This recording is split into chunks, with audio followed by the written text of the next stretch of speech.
여러분 안녕하십니까? 저는 우리 공화당 책임당원 박인성입니다. 오늘은 2023년 11월 21일 화요일입니다. 지금 시간은 오후 1시 29분을 지나고 있습니다. 강호필 합동참모본부 작전본부장이 20일 대북 경고 메시지를 발표했습니다. 국가안보실과 합동참모본부는 20일 북한의 군사정찰 위성 발사 준비 동향 등 도발 가능성과 대응 방안을 점검하고 발사 시도를 즉각 중단할 것을 강력히 경고했습니다. 대통령실에 따르면 이날 조태용 국가안보실장 주재로 국가안전보장회의 상임위원회가 개최되었습니다. 상임위원들은 범정부 차원의 안보 대비 태세를 확인하고 북한의 어떠한 도발에도 실효적이고 즉각적으로 대응할 수 있도록 우리 군의 방위 태세를 더욱 강화해 나가기로 했습니다. 아울러 군사 정찰 위성 중장거리 탄도미사일 발사 등 북한의 도발 가능성에 대비하면서 한미동맹과 한미일 공조 국제사회와의 긴밀한 협력으로 필요한 조치를 해나가기로 했습니다.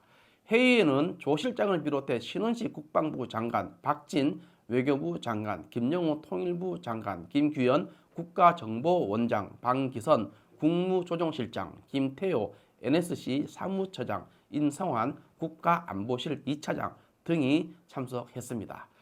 이와 관련해 합참도 이날 성명을 내고 현재 준비 중인 군사정찰 위성 발사를 즉각 중단할 것을 엄중히 경고한다고 밝혔습니다.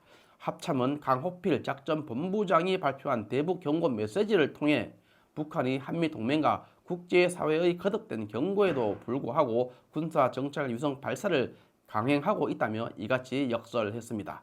발표에서 강 본부장은 군사정찰 위성 발사는 탄도미사일 기술을 이용하는 북한의 모든 미사일 발사를 금지한 유엔 안보리 결의에 대한 명백한 위반이고 우리 국가 안보를 위협하는 도발 행위라고 지적했습니다.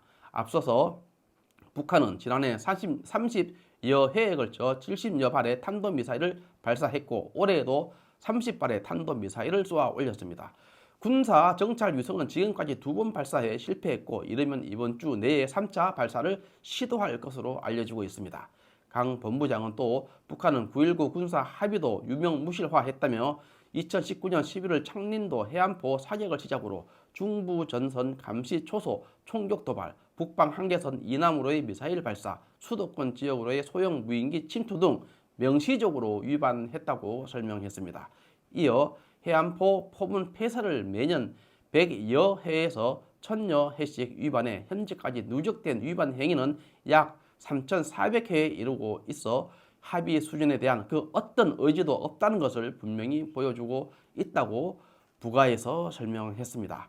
아울러 군사정찰 위성 발사는 대륙간 탄도미사일 성능 향상을 포함한 북한의 핵미사일 위협을 실제 행동으로 옮기는 조치의 일환이고 우리에 대한 감시 정찰 능력을 강화하기 위한 것이라면서 9.19 합의에 따라 우리 군의 직접 지역 정보 감시 활동 제약을 감내해내는 것은 우리의 대비태세를 크게 저하시키는 것이라고 강조했습니다. 그러면서 만약 북한이 이 같은 우리의 경고에도 불구하고 군사 정찰 위성 발사를 강행한다면 우리 군은 국민의 생명과 안전을 보장하기 위해 필요한 조치를 강구할 것이라고 힘주어서 말했습니다. 이상입니다. 감사합니다.